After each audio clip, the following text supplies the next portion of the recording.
Jadi jamaah, zina yang bisa menjadi kafir batal syahadat ketika orang berzina dan istihlal menghalalkan zina. Ada orang yang minum khamr dan menghalalkan khamr. Maka menurut ahli sunnah, orang berzina bisa kafir tidak? Bisa kafir tidak? Bisa jika apa? Istihlal. Istihlal. Apa istihlal artinya? Menghalalkan. Menghalalkan. Jelas? Walaupun dia tidak berzina. Istihlal walaupun tidak berzina, apalagi berzina. Jelas jamaah sekalian? Jadi orang yang berzina dan menghalalkan zina kafir tidak? Kafir. Orang yang berzina dan menghalalkan zina kafir tidak? Kafir. Orang yang tidak berzina dan menghalalkan zina kafir tidak? Ojo ragu ngono Pak. Orang yang tidak berzina tapi menghalalkan zina kafir tidak? Kafir, karena sebab dia mengingkari perkara yang sudah maklum dalam agama secara pasti.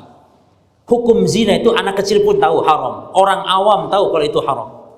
Jelas jemaah? Kewajiban sholat anak kecil tahu, maka mengingkari wajiban sholat kafir dia.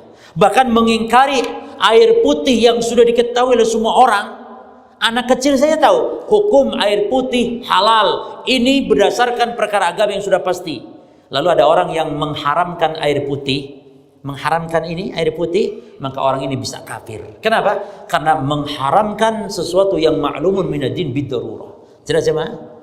Sekarang ada orang yang tidak berzina dan tidak menghalalkan zina, kafir tidak?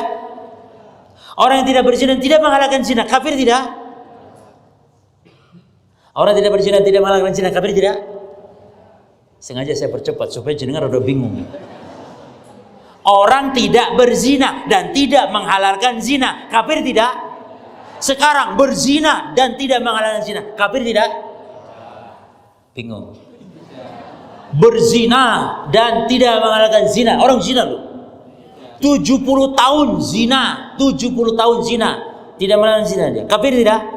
Tidak kafir. Jelas di sini? Alhamdulillah, alhamdulillah.